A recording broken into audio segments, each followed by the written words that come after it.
Hello, everybody. I hope you're having a lovely Saturday.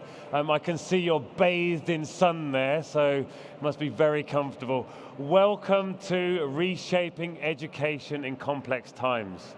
So, education. It's kind of been the same for the last 300 or so years, okay? Now we have digital whiteboards, and maybe we have tablets as well, but education essentially is teacher stands at the front of the class, gets some knowledge, crams it into a student's head. That student then vomits it onto their exam paper to immediately forget it 5 minutes later. Is this the best way to educate our future generations? I didn't think so. It absolutely isn't. So we're here today to look at some of the alternative ways to change education, to fix education, and to reshape education. So for our keynote, I'd like to welcome to the stage Sobhi, Tawil, the Director of Future Learning at UNESCO. So please put your hands together for Sobhi.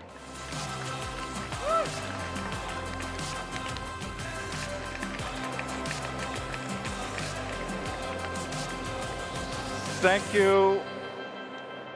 Thank you very much. Back to the future, reshaping education in complex times. Complexity is largely driven by technological innovation, so reshaping education is in great part about our visions of technological innovation and the future. And to better understand these visions, both the hopes and the fears that they convey, it is useful to look back.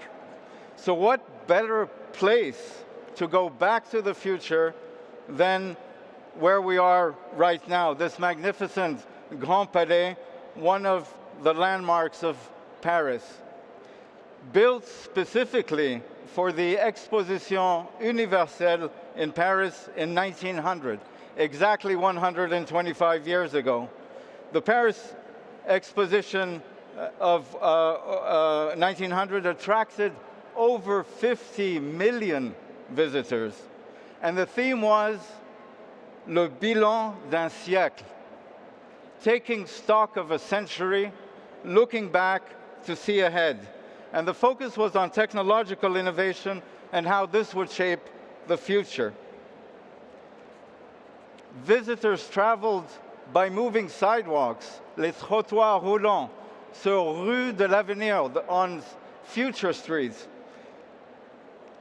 The Gare de Lyon train station was built specifically at that time to manage the massive influx of visitors coming to Paris on this occasion. It was the time of the first metro line in Paris, Ligne 1.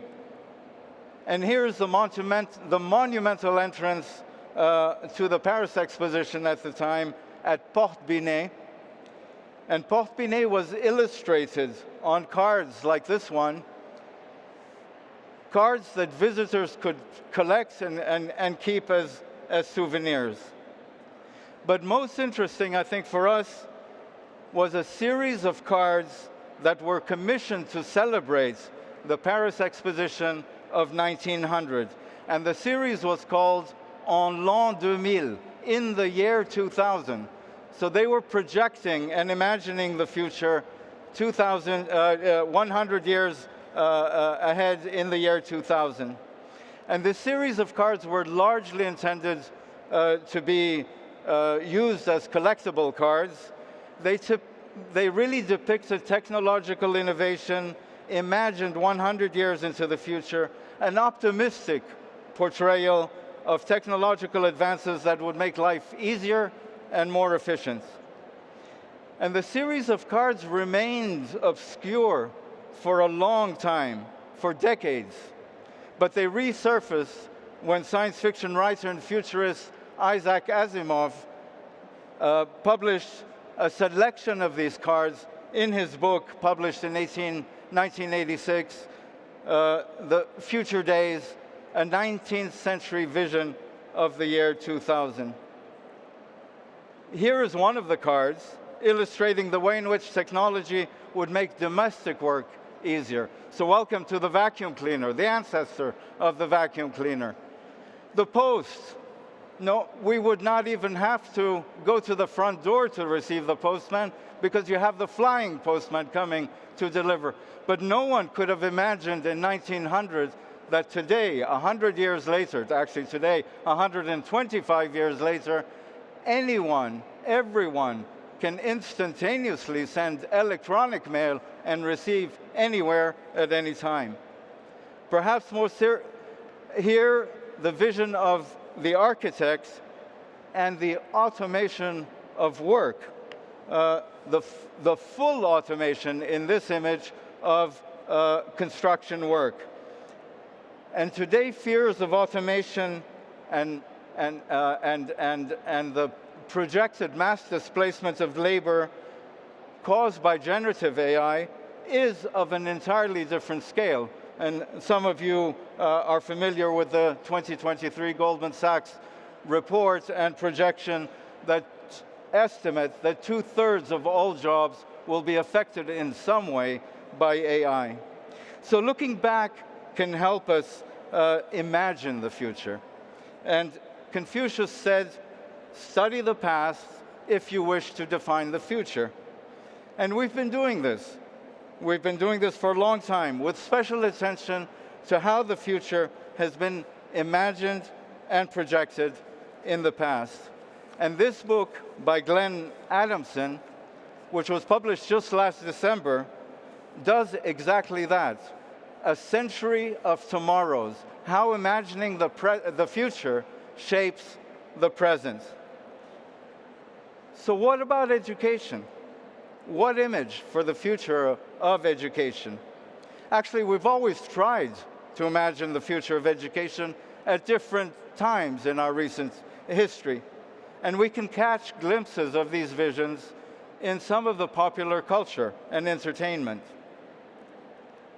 This image, for example, is from the Jetsons cartoon in the 1960s, the robot teacher.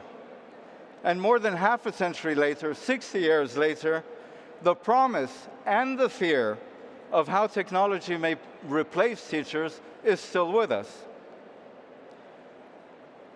Here is a drawing by Atari, the video game console, which was popular in the 1980s. And we see a third grade class studying space travel. On the left, you see a group of students studying design of a spacecraft, while the group on the right are running a simulation of a Mars landing. Perhaps Elon Musk was in the room at the time. Moving to the 2000s, more recently, we began to see projections of how the future of education might be guided primarily by neurotechnology, literally uploading knowledge and skills to our mind and to our body. And who can forget this image from the movie Matrix in 1999, when Keanu Reeves was hooked to a machine and taught various martial arts like jiu-jitsu. Here is a vision of learning in 2050 as illustrated by an artist in 2016. A robot teacher assisting and guiding students through the lessons. And they're learning directly using virtual reality headsets, taking a trip inside the human body, and in this case, discovering anatomy, biology in pretty amazing ways. And so there are endless possibilities for the use. And the use of robots as teachers does not necessarily mean the replacement or displacement of human teachers. Handing part of the teaching process to machines can actually give teachers more time to prepare and create content, to monitor students' performance, and to adapt lessons to individual learning needs. And this resonates very much with what we hear today about AI tutors and personalized learning. 2020 came COVID, an illustration produced for the Wall Street Journal during the COVID-19 school closures. It depicts COVID-19 models of remote distance learning that have clearly helped to shape our visions of the future of education.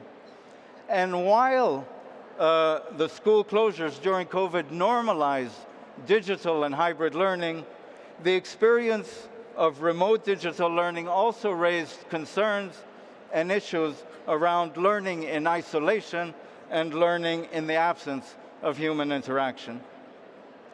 And very recently, many are projecting what learning and education might entail in the new age of supercomputing and the anticipated advent of quantum computers.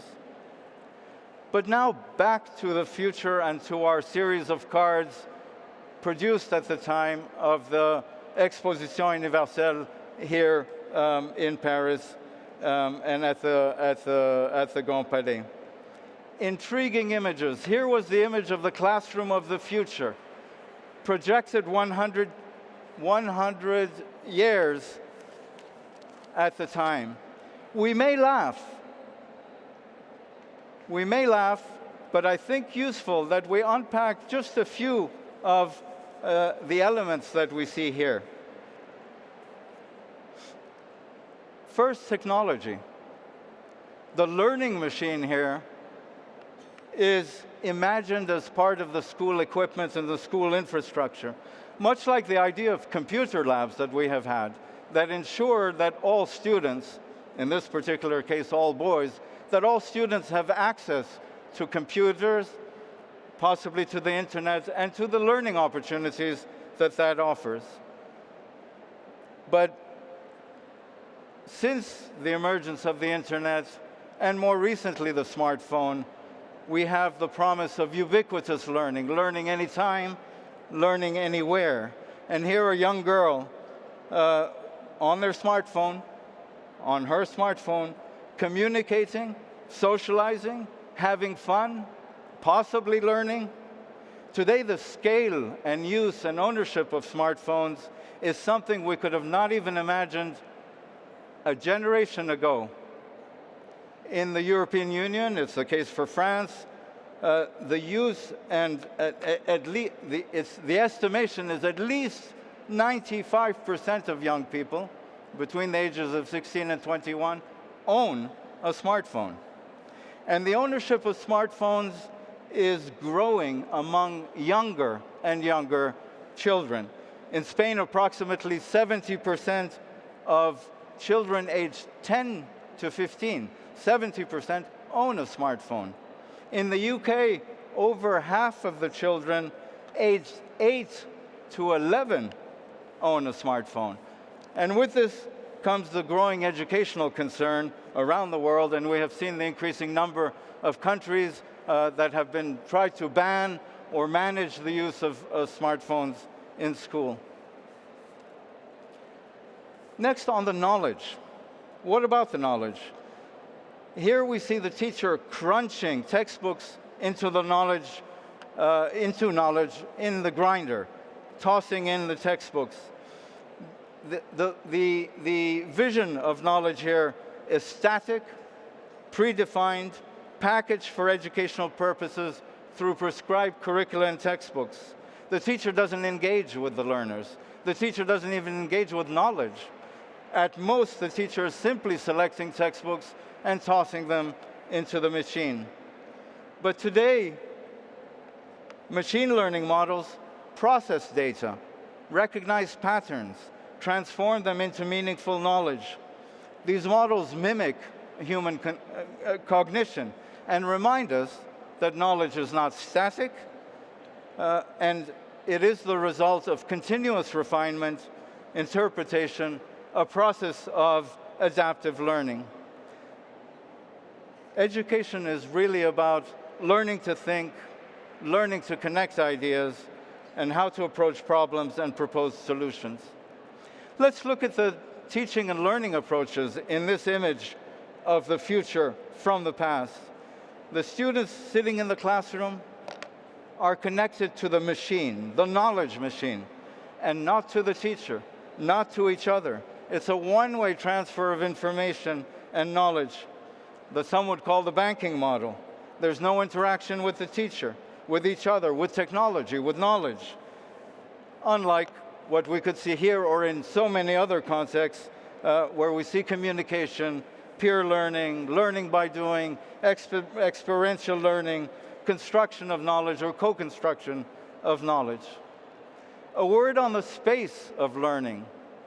Here we see an image where there's no movement, immobile, passive bodies, almost imprisoned, receiving knowledge directly into their brains. Here, in contrast, is an image of an innovative school, innovative design of a school in New York. Actually, the school discontinued, but that's another story. But far from the design of traditional learning environments or learning classroom environments.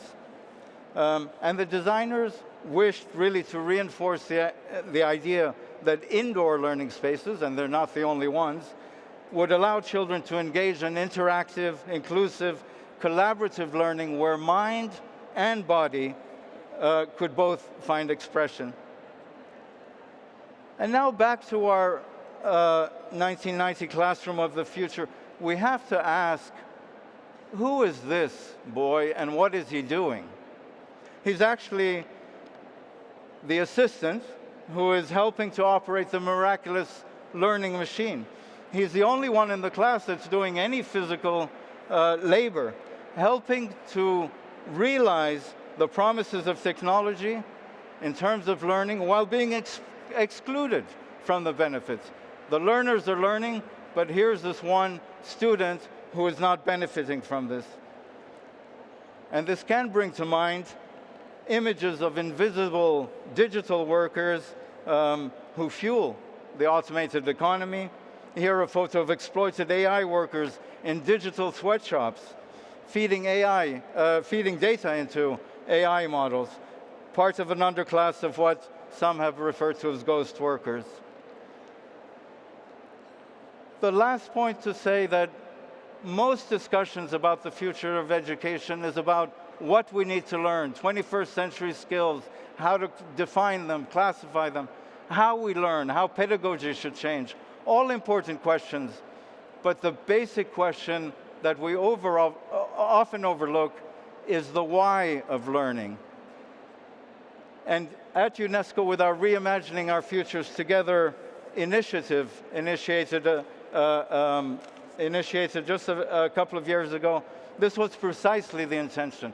Reimagining our futures together, to think, imagine, and act together to reshape education, an education that can rebalance our relationships to each other, to the planet, and to technology.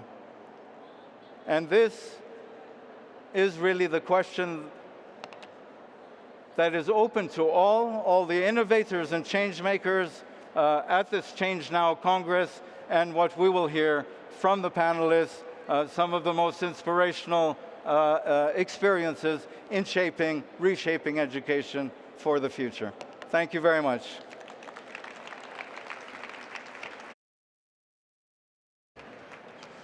Okay, thank you so much. That was absolutely fantastic. So now we're moving on to a panel where we're going to discuss various ideas on how we can continue to reshape education in these complex times.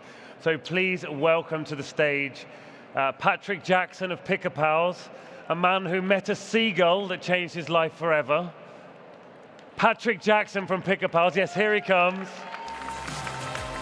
We've got Linda Liukas, who's making algorithms you can hold in your hand, and François Taddei, who is a Chief Exploration Officer who wants to build a GPS so we can weave our dreams together.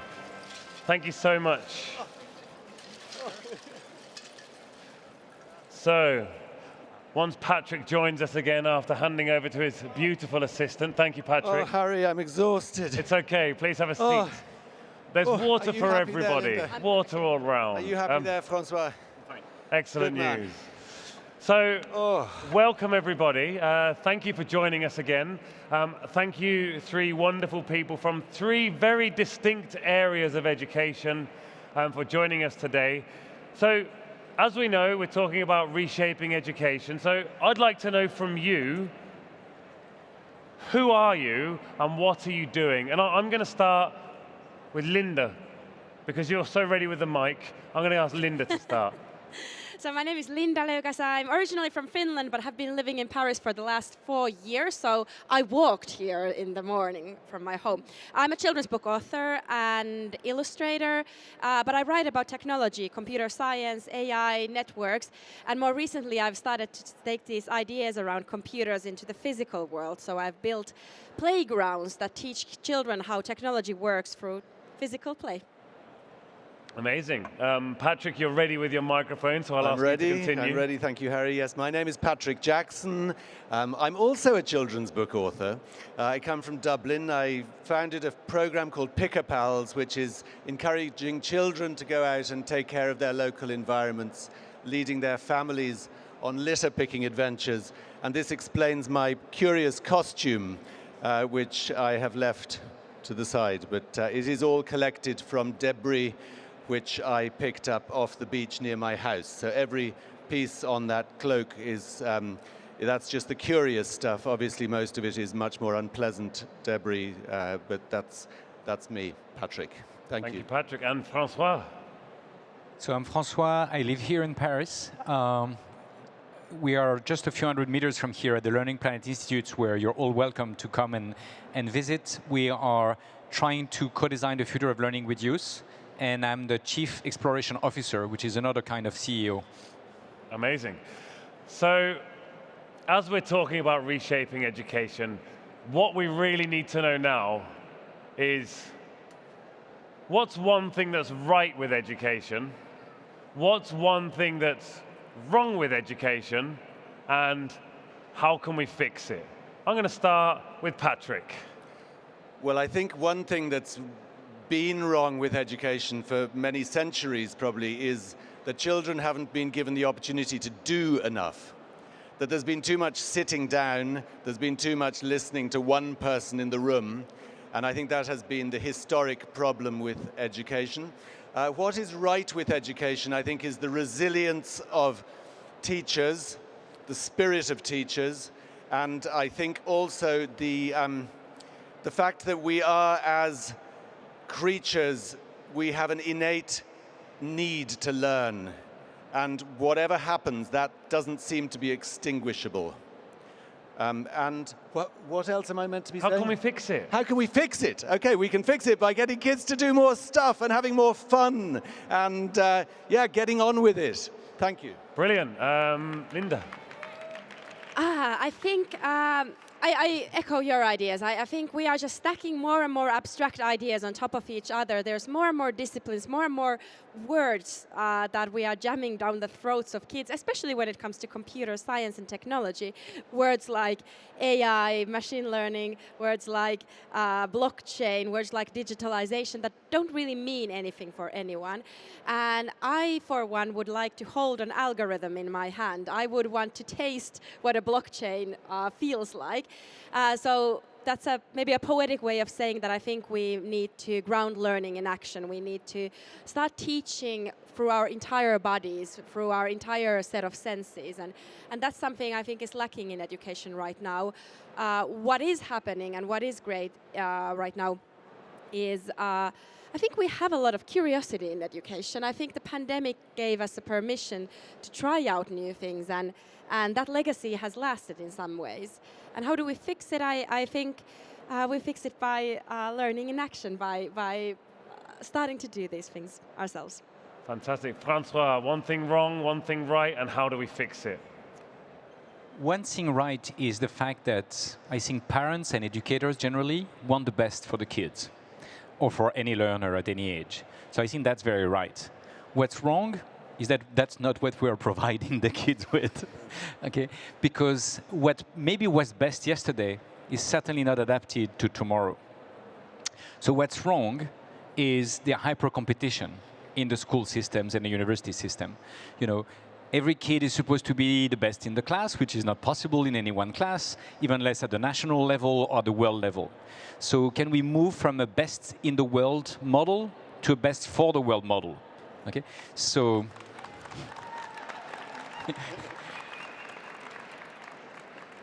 so basically, how can we fix this? By inviting students to cooperate on today's problem rather than compete on yesterday's knowledge. And invite them to find the causes that they resonate the most with and invite them to contribute to this with others and using technologies and all the wonderful possibilities that are open today so that they can co-construct the solutions of tomorrow and they can make their dreams come true. I love that, the best for the world, not best in the world. Fantastic idea. So we're going to go a little bit deeper now. I'm going to start with you this time, François. Should we use the existing educational structures that we have, and how might they be adapted? I think we have to hack the existing structures and we have to turn them into the future structures that we need. And in order to do this, we have to co-design the way to reinvent them with the youth themselves and with all the educators and everyone involved. But we have to start from the needs of the youth, the needs of the planet, and we have to move from this hyper-competition to learn to care for self, others, and the planet. And we have to do this by starting developing the 21st century skills like compassion, like creativity, like cooperation, like critical thinking, and like the ability to communicate and do things together that we could never do alone. And you have to do this by inviting everyone, starting with the youngest ones, to say what it is that they care for, what it is that they would like to get fixed. And you can involve them and develop their empowerment and agency. And you can do this from kindergarten on. For instance, we've asked 3 years old what they want to change, and they say, we want hugs. Okay? Well, they co-design a space to hug each other. Okay? But if you do this at 3 years old, what do you want to do at 6, 10, 15, 20, 25, and beyond? You can invite them to be the best versions of themselves so that they do things that matters to them and their communities and to the next generations. I think, as a teacher myself, I find it easy to stop and listen to my students. It's the next level that we really need to make sure are listening. Those policy makers, those decision makers who sit there in their towers deciding what's best for the youth of today without actually listening to them. So we're trying to connect that youth creativity to the decision makers. So last month, Learning Planet Institute became the first United Nations University hub to co-construct the future of learning with youth. So our mission is to do the research and development to understand the best way to hear students' voice, needs and ideas, and involve them in governance, to train students, to train teachers, and to train leaders on the best ways to do this, and then advocate for this and scale it. And the idea is that, for instance, if you know Model UN, the simulation of the United Nations, that's a way where youth get involved in trying to understand the complexity of our world, but you can connect the ideas that they collect there all the way to remodel UN, all the way up to the United Nations. So you bring youth voice ideas all the way to the top decision makers, bringing them their creativity and their needs and their solutions for the world.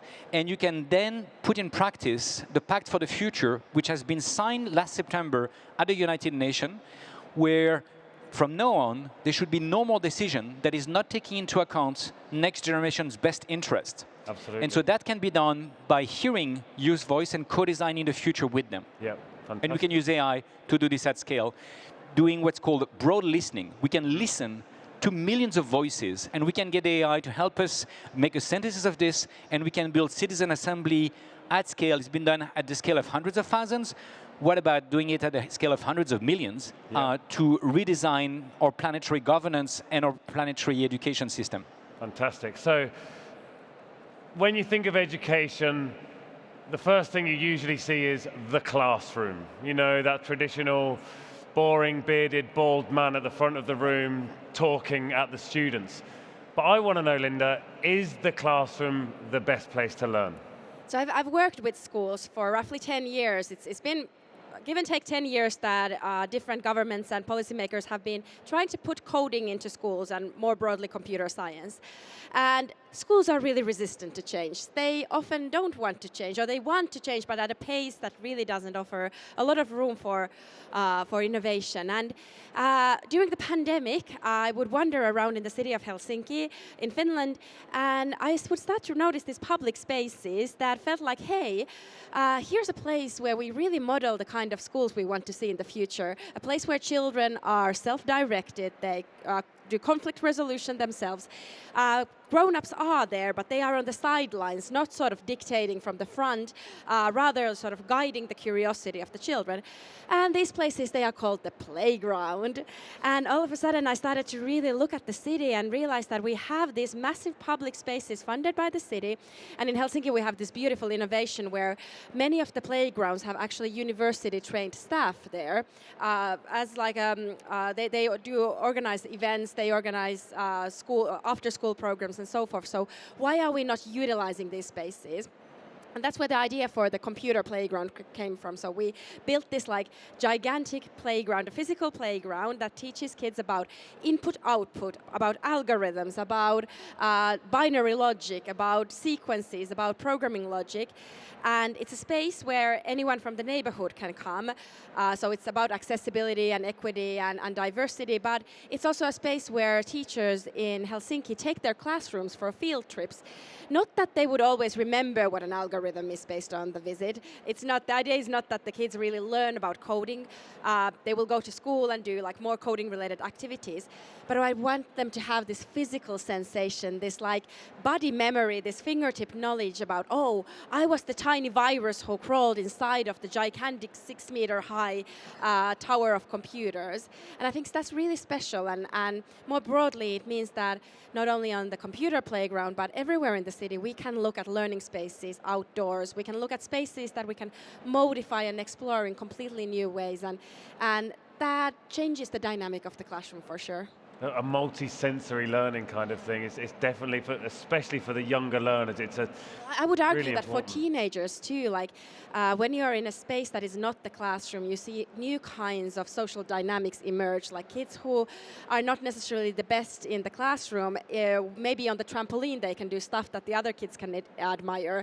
I was not a very physical kid at my, when I was in high school, but I feel like I would have had a different relationship with math, for instance, if I had done it on a slide or on a trampoline or something like that, even at a high school age. Yeah.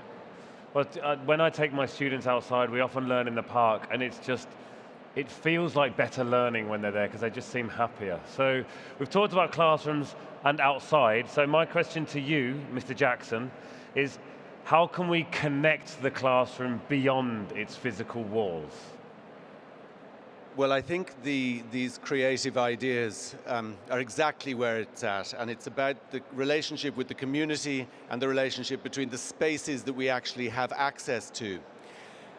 I came into this via my own local environmental stewardship, and we have a program which is called Pick-a-Pals, which we equip the classroom with a pack of litter picking equipment. And this pack is sent home with a different child to the family of that child each week. And that family is led by that child on a litter-picking adventure around their neighborhood, which is a very special activity considering many of them will not have done this before. And then they come back, and then they have brought their story back into the classroom. And they tell the story of where they went and what they did. And they read other stories from other people about other environmental actions. And they watch videos and they learn in the classroom and at home. So it's this multimodality. It's this looking at a situation in a number of, or as many possible different ways as you can, to create fun and to create engagement and to create a deeper behavioral changey kind of learning and an impact not just obviously in the classroom but also in the wider community. And I think we need to be more creative about what a classroom can be in the community. There are other things, such as when the class goes home, we have these buildings, we have these rooms. They're usually in great places. They're often really cool rooms for people to do things with. So I think we need to use those rooms, we need to use those resources, and I think it is about being more creative. It's about people who are not necessarily directly involved in the school, but maybe parents or other people in the community, seeing that school as a resource, which it is because they paid for it, and using it and then creating that sort of flow of activity and energy between the school and the community around it. Fantastic. Thank you. So I'd like to look now into the future. Okay, so we're all going to look into the future now. Something that's an absolute key for me in education is intergenerational bonds. Education isn't just about those kids in the classroom. It's about so much more than that. So I want to know how we can create these intergenerational bonds in and around education. And I'm going to start with you here, Linda. So you weren't expecting that one. Well, I'm often asked, like, why don't I write for grown-ups too? And I think children's books are so beautiful for us grown-ups too. Like, good children's books, they speak to us at a different age in different ways. I've read Narnia more times than I care to admit, and I think the beauty for doing something well for a 6-year-old is that it translates also to a 66-year-old CEO of a publicly traded company. So I've had like big-name CEOs come to me and confess that I read your children's books because I really don't know what an algorithm is. I should, but I'm afraid of like looking stupid in front of my peers or my managers. So yeah, that's my answer. That we all can, like, children are the most efficient learners in the world. They pack so much into their years, and we can all look for advice for them also and learn together with them. And yeah, even on things like technology, where we feel like we should be the ones leading kind of the way. Fantastic. François, what do you think? My dream would be to have a planetary academy where we would learn about the planetary boundaries, the planetary commons, the natural commons, the intellectual commons, the digital commons, and where we'll be trained to nurture those commons. And rather than compete for grades, you would create new commons, and that's why you'll be recognized, and you would have co-created them with others. You would have climbed on the shoulders of giants to go ever further, and you would have contributed to make the planet a better place. So that's, and I think that's possible. We are currently discussing how can we co-design this planetary academy with youth, how can we power it with technology, how can we get it recognized by UNESCO, by United Nations University, and other partners across the world. And we're trying to see how the various places of learning that are aligned with these values anywhere on Earth could come into a network, making this possible and co-creating that space as an intergenerational space. A space that is both physical and digital, that is networked, that is woven together thanks to technology, and where actually we can learn to make our dreams come true.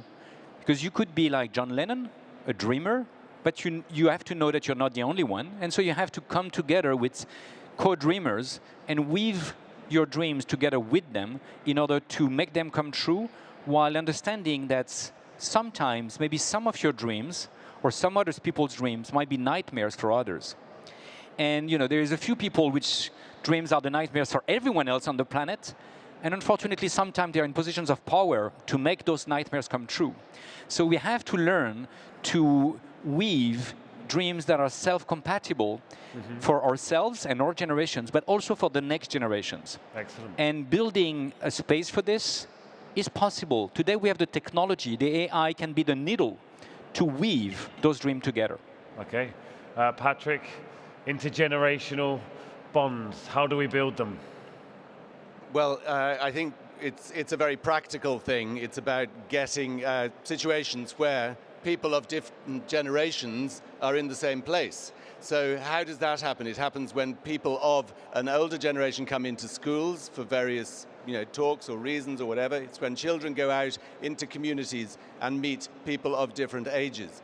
My son has just started a new job, and he's 21 years old. He's said to me, do you know, one of the best things about having a job and being going into work all the time is there's people of all different ages. There's people who are in their 50s, 40s, 30s. I've never spent time with people doing stuff, and all these people are of different ages. And I thought, yeah, you're right, you haven't. You were always in third class, or fourth class, or fifth class, or sixth class, or first class, or second class, or whatever you were in. And so that is giving him a real buzz, and we have to generate those situations. I used to organize for Japanese kids to come over to Ireland every year. And one of the things we did, which was the most effective way of getting them to loosen up and enjoy themselves and use English, was to bring them to the old people's home near where the school was. And everything started to happen because conversations happened, and it was lovely. So yeah, we need to just actually make those conversations, those situations be for that magic to happen. And I really think that when it comes to something like litter picking that the Picker Pals do, it is an easy intergenerational activity. So my daughter, for example, is massively into litter picking. I'm a little bit obsessed. My mum is also quite into it, and my nan, who's 90 years old, sometimes joins us on a litter pick as well. So it's a really easy way of connecting all these different generations. Absolutely, and one little boy, when we asked him what was his favorite thing about going litter picking, and he said, because I got to spend time with my mum. And yeah. It's a great way of joining generations and so on. And in fact, on that note, another person who's the next generation after Patrick, his daughter's here today. It's actually her birthday. So if everyone could say happy birthday, that would be lovely. Happy birthday, Ami. Ami-chan, happy birthday, Ami. And it's a very special birthday for her because it's her 26th birthday on the 26th. So it's her golden birthday. So a very happy birthday. Woo-hoo. Just connecting generations there. So sorry about that, Ami. I apologize. I've got a quick question before we close things off with our last pearls of wisdom. I'd like to know, who does the current education system really benefit? Who is the prime benefactor of education? Because it really should be children, but who do you think it is? François? The education system self-reproduces the elites.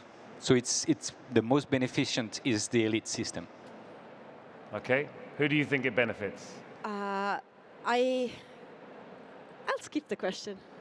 Who does the education system? You're going to skip. Yeah. Okay. Ooh. I think it's a falsely statement. Yeah. It could be a bit of a trap there. Does it benefit the bankers? Does it benefit the parents? Does it benefit the children?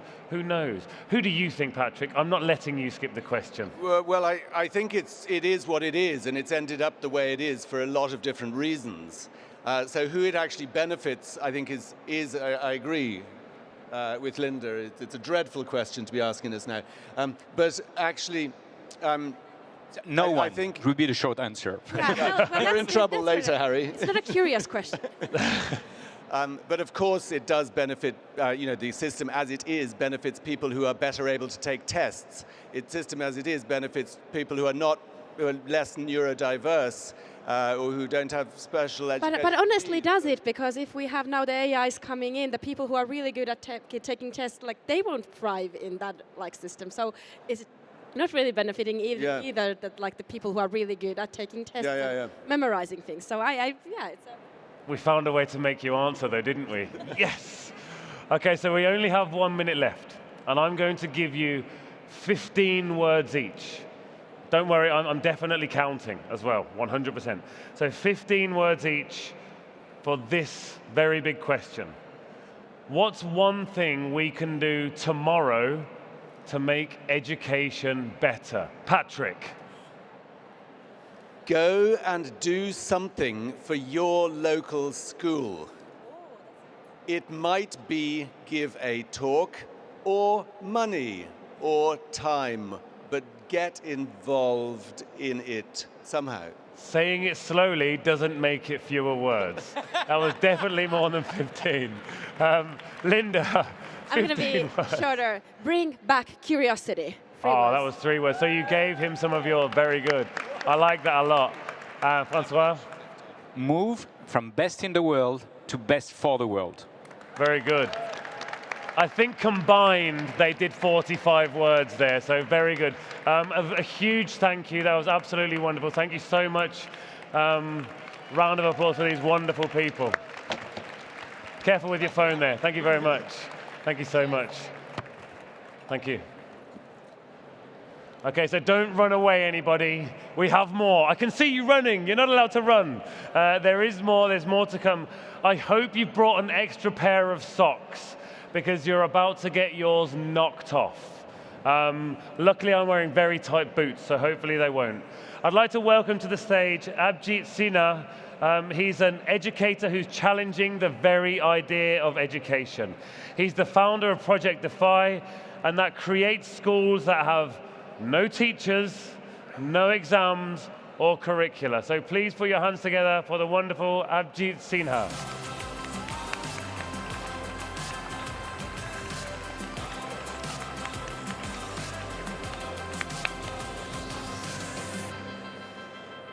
You sit there. You're going to sit here? Where do you want to sit? You sit there. I'll sit there, okay. Thank you, sir. Nice to see you. So, Abby, he said I can call him Abby, it's okay. I didn't just presume. I'd like to know a little bit about you. So a quick introduction and a bit of your journey. Well, this is going to be fun. He's had a bit of a sore throat recently, so bear with him. I come from Bangalore. I came to Bangalore after finishing university, after finally completing my education. Very excited to move to the city and start living my dream of being free and happy. Because all of my childhood, this is what I was told, that you work a little hard, you skip a few birthdays, and struggle a little bit, but one day you will finish university, you'll get a job, and happiness is just waiting down that tunnel. And was that true? No, hell, no. It was the complete opposite. And the first day I walked into my workplace, I can remember this, it's like a picture stuck in my head. I walk inside, and all of these guys, they turn around to see who's the new kid in the office. And the office is beautiful, you know, it's got bean bags and nice furniture and lots of color. But you can see in everybody's faces that there is no happiness and there is no freedom.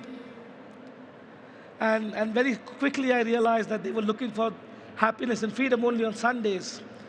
But Monday to Saturday, it was just misery. So that was how, I didn't take it for too long. I survived 6 months in this workplace, and then I was out without a plan or without any thoughts. And eventually I started building a school for myself, school for one person, to start my education all over again, to undo all the damage that school had done to me. So, yeah. And when it's a school for yourself, well, I guess you passed all the exams with flying colours. That must No be exams, nothing to pass. Oh, that's what I like to hear. So now this is a big question, I know, and I know we only have about 15 minutes, but in your eyes, what is broken with education? Nothing. No, it's nothing is broken with education. That's the problem. This is where successful education has got us, in this nightmare. Education does exactly what it is designed to do, to break your connection with 3 things: with nature, with people, communities, forests, land around you, with money, with resources, and with yourself. And it does this so beautifully. Even after 300-400 years, it is able to do that exact thing, produce that exact outcome that it was initially designed to do. So no, nothing is broken with the system, and there's no point trying to fix it. The system is inherently evil, and you don't try to fix cancer, you try to get rid of it. That's the point. So we're not trying to fix education, we're trying to get rid of education. That's a bold claim. That's where the socks come in, I guess. So what is the root of that problem? Well, it is famously known that schools have their origin story in industrialization. If you go a little bit before that, in wars, and the idea of creating a school was never the upliftment of the child. That was never even in the list of agenda of the school creators. The idea of creating a school was to create the perfect feeding system into industry. Just think about it. People who are living in villages, having big pieces of land, big houses, clean air, clean water, no 9-to-5 job, all the time with the family, why would they come and work inside a factory and move to a city, get a small house, get dirty air, dirty water, no time for the family? Why would somebody do that knowingly? And so this system was created so that you would accept this. You would accept so much being taken away from you and not say a word. This is,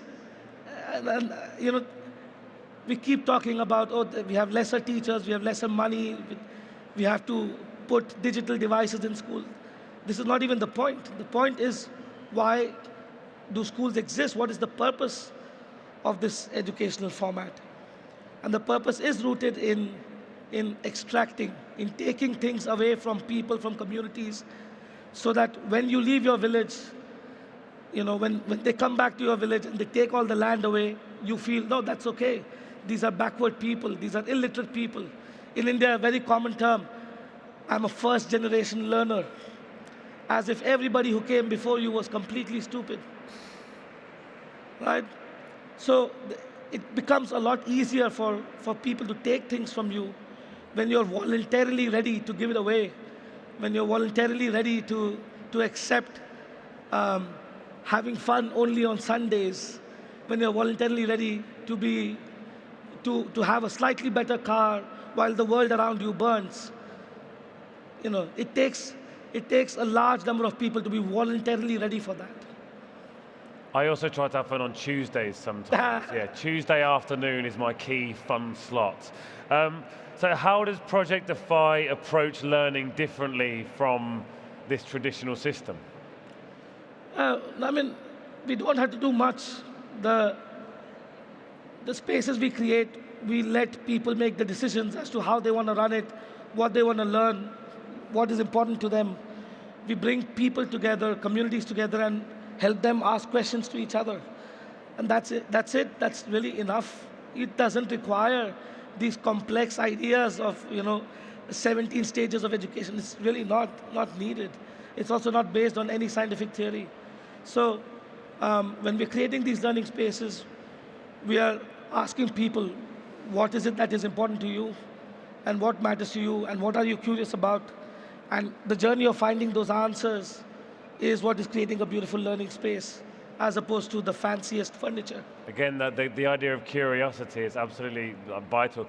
I haven't met that many students who are curious about Pythagoras' theorem. There aren't that many who are like, but how do I work out the hypotenuse? What do I do, Harry? So that idea of curiosity. You have? I have, but that kid was never taught Pythagoras' theorem. I think when you're taught Pythagoras' theorem, you have a reason to dislike it.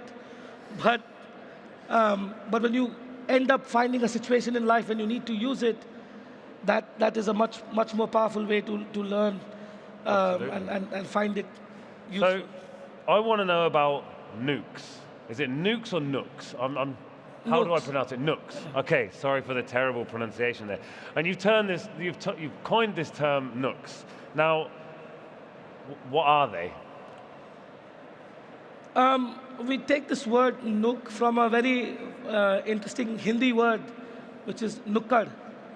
So Nukkad is that little corner in a village where after a day full of work, people just come and hang out. It's evening, there's somebody serving tea. It's not really anybody's space. It's an open space. Nobody leads it, nobody controls it. People sit and gossip, and they have fun, and they be themselves. We felt our spaces are kind of like that, where people can be who they are, as opposed to who they should be in the eyes of somebody else.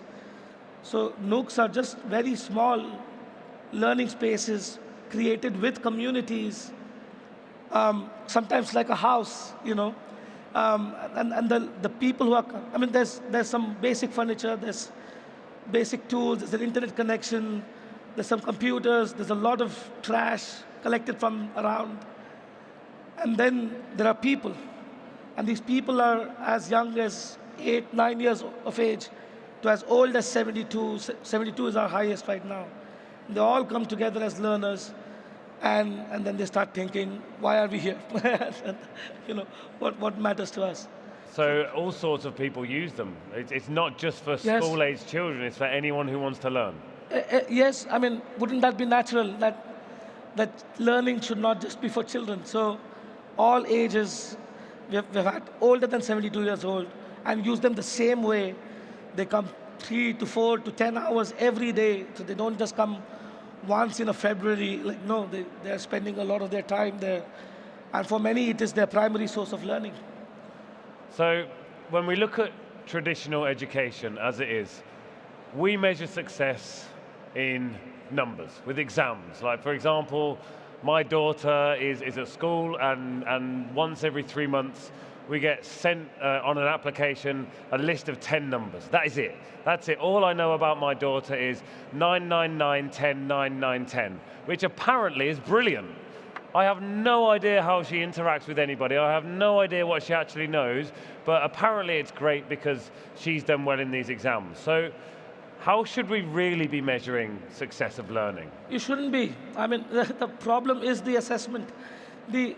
Just think about it. Did you ever try to measure how good your daughter is at making friends? No. What score would that get? And you say traditional. I'm from India. Traditional can mean very far back in time. And when we go very far back in time in India, we did not have these numeric assessment methods. It was not necessary. People did what they did. They learned what they learned, and they built a life. And the life itself was the assessment of how good the learning was, as opposed to trying to measure every second that, hey, how much have you learned something? However, I think we get this assessment by numbers from the industry because we want, it's a training program. So how much have I trained you to behave the way I wanted you to behave? That's why I need numbers to assess that. But if it was really about a life being impacted, there is no way you can create any assessment that is shorter than 10 years. It would make no sense, and doesn't make any sense. Everybody knows about it.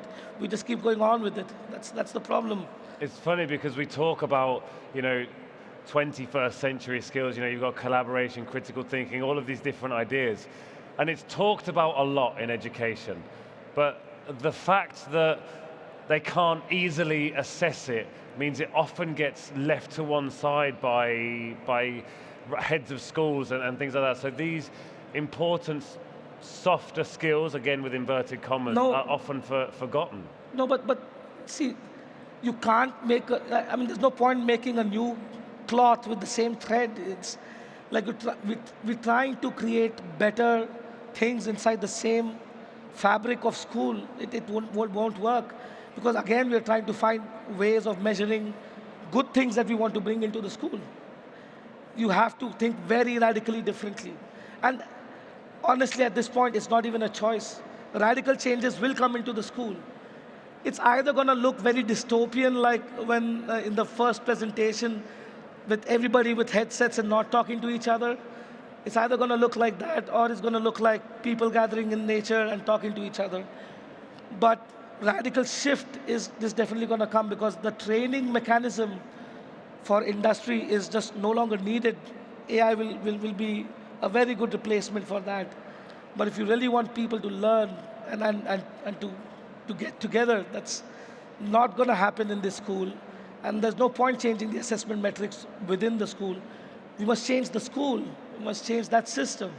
And we have to have enough guts to say that it is okay to expect that the whole system can change, and not just this micro changes inside the same monolithic system. For 70 years, we've been trying to change it in India. It doesn't change.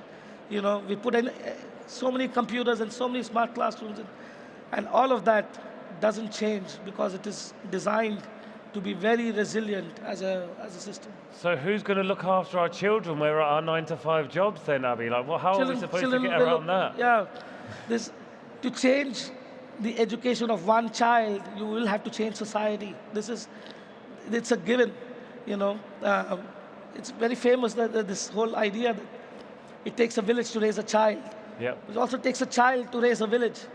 It takes this one child, and changing his or her education requires the complete overhaul of how society works, how humanity looks at children, not see them anymore as guinea pigs or economic assets for the future, but actually as complete human beings. Maybe then there's a way. So what is one insight that you wish every policymaker or educator would hear? What's one thing that you would give to all of these people who are in this system? I know that you're trying to get rid of this system, but how would you give them some advice, some insight? Sit inside a classroom, see how terrible it is. You will know your answers, I think. I've done this experiment a few times, inviting adults to come and sit inside a regular classroom in India. And I challenge them, if you can do 1 hour for 7 days, you're fit for working in education. 7 days, 1 hour each day. The first hour, the only thing is you have to do what any child is asked to do. So far, nobody lasted more than 4 hours or 4 days. And at the end, everybody said the same thing. It's too humiliating, right? You just have to sit in the classroom, you will know what's wrong. Cooking up theories about what needs to be right for the child is completely baseless. Listen to the child, they will tell you. It's funny because now, you know, the teachers in schools are saying, well, kids they can't sit still anymore, they don't know how to listen, they can't concentrate anymore. But if you're asked to sit down in a chair for 6 hours a day and be talked at by somebody, I wouldn't be very good at that. No. Poor teachers, I feel for them. Teachers are as much a victim of the system as students are. They're all put together in this little crucible, and made to believe. I mean, if a teacher says that they don't sit still, how come somebody reached that point as an adult to believe that they're supposed to sit still? How does that make sense? So it's as much harmful for the teacher as it is for the child, as it is for anybody who's being affected by the system. And guess who it is useful for? The only people it is useful for are the people who are not participating in that system. They just make sure that the system continues. They don't send their kids to regular schools. They don't send their kids to, for them, it's always alternate schools. They're not sending their kids to places where they grow up to believe that getting a job somewhere is the best thing that can happen to them. Yeah. So Abhi, we've only got a minute and a half left. How can other people get involved, support, and learn more about Project DEFY? Write to us, but also just create a damn school in your place. We've started believing that only governments and big companies can create schools. No, we have to bring schools back into the hands of people. Anybody should be able to create a school, any group of people. It does not have to be the most perfect school. It does not have to be the most well-resourced $80 million school. No.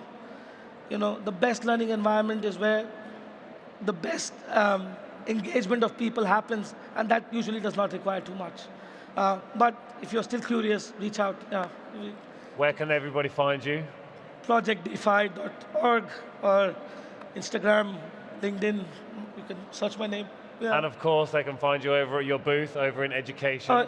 They can find you there physically. He'll be there. He'll be resting his voice for a while, though. So thank you very much, Abhi. It's been an absolute pleasure. Good luck with everything. Thank you so much.